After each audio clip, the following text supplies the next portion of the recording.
माननीय प्रतिनिधिगण, मैं भारत की संसद में आप सबका अभिनंदन करता हूं, स्वागत करता हूं। देश के विधायी निकायों के अध्यक्ष के रूप में, पीठासीन अधिकारी के रूप में, सभापति के रूप में हम लोकतंत्र और विधायी संस्थाओं के आ रही चुनौतियों, बाधाओं को समाधान करने के लिए प्रभावी उपाय निकालें, नई पहल करें, ताकि इन विधायी संस्थाओं को और जवाबदेही, पारदर्शी बना सकें। इसी को लेकर हम आज सतही एवं समावेशी विकास सुनिश्चित करने पर एक चर्चा करेंगे। मैं सभी माननीय पीठासीन अधिकारियों से आग्रह करूंगा कि वो इस विषय पर अपनी बात रखेंगे। साथियों, देश के अंदर और क्षेत्रीय राज्य की विधानसभाओं में हम सतत एवं समावेशी विकास में हमारी संस्थाओं की महत्वपूर्ण भूमिका है। इस विषय पर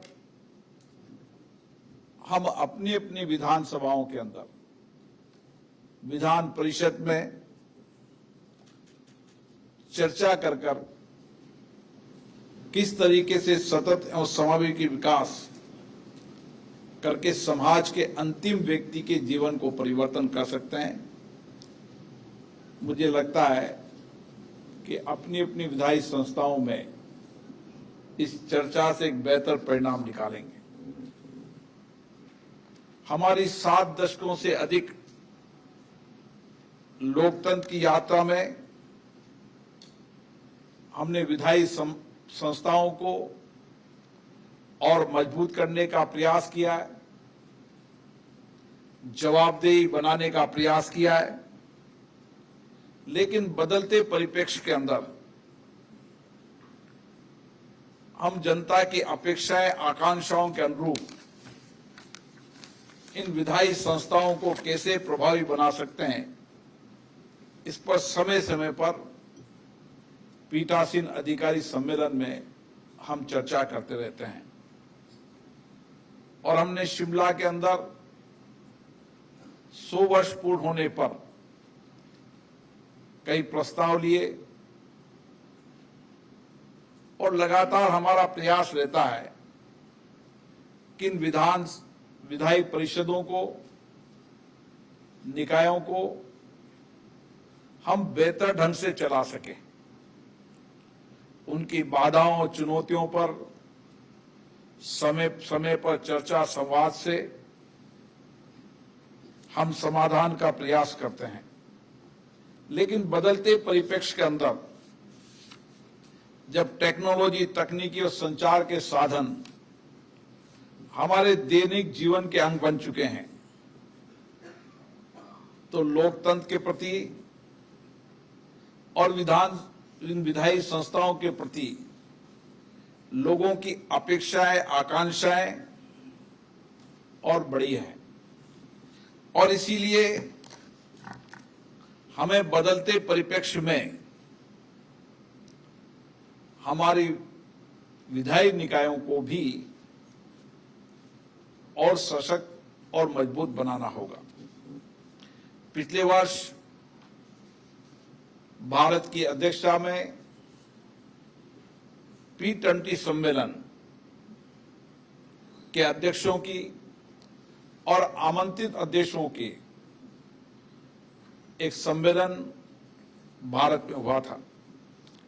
और उस समय हमारा विषय था एक पृथ्वी, एक परिवार, एक भविष्य के लिए संसदें। वसुदेव कुटुंबकम संस्कृति और संस्कार भारत की है और इसी तरीके से देश के अंदर भी हमारी सभी विधायी निकाय भी इसी परिप्रेक्ष्य में वसुदेव कुटुंबकम की संस्कृति से सब मिलकर आने वाली चुनौतियां और भविष्य की चुनौतियों को समाधान के लिए हम समय समय पर चर्चा करते रहते हैं। साथियों, लोकतांत्रिक संस्थाएं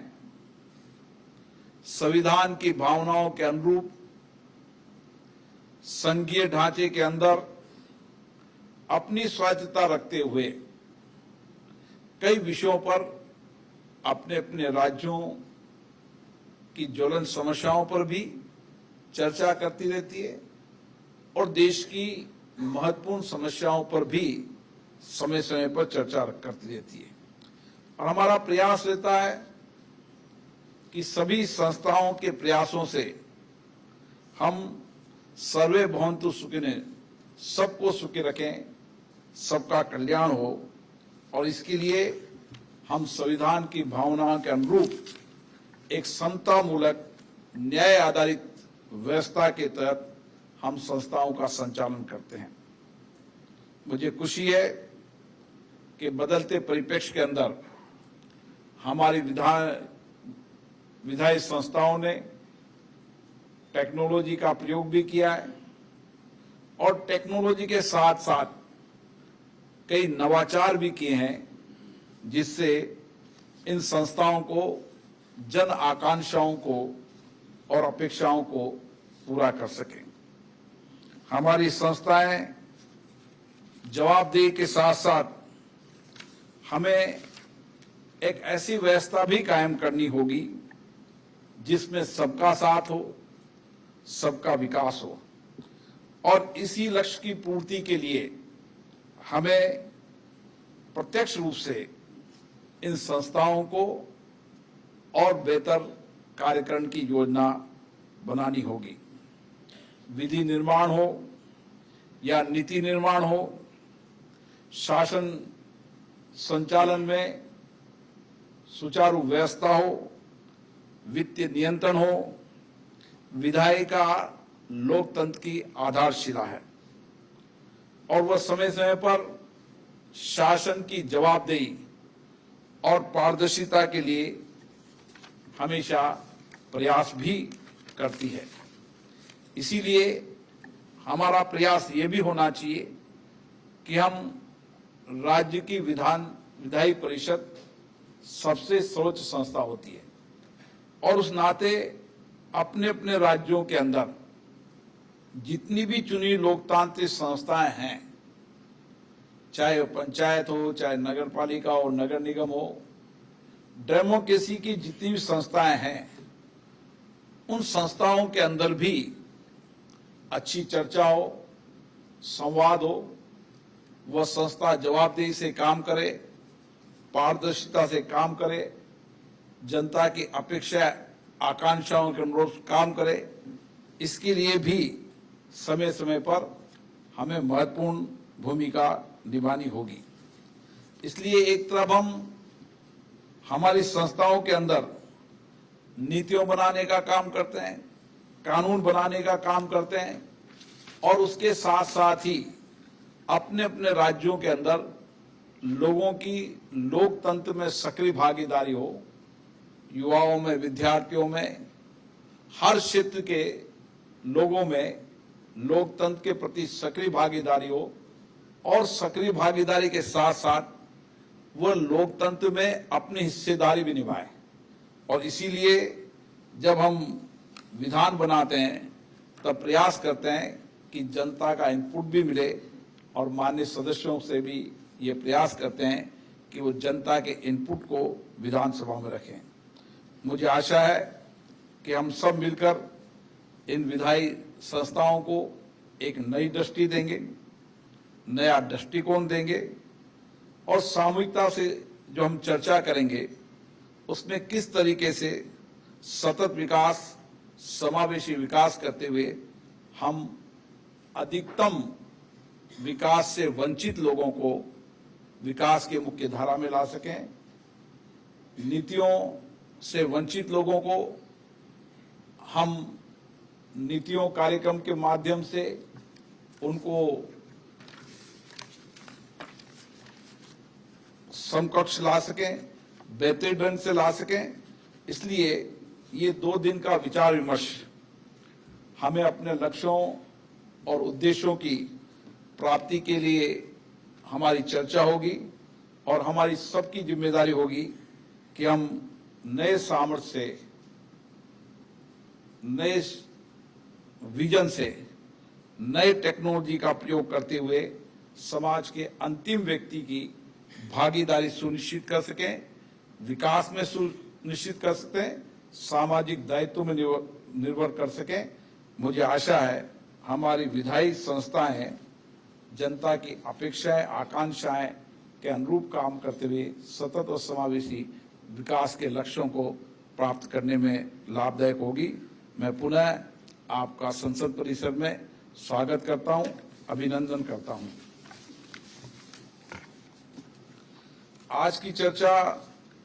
लगभग 3 घंटे आज की चर्चा होगी। शाम को 5 बजे तक ये चर्चा चलेगी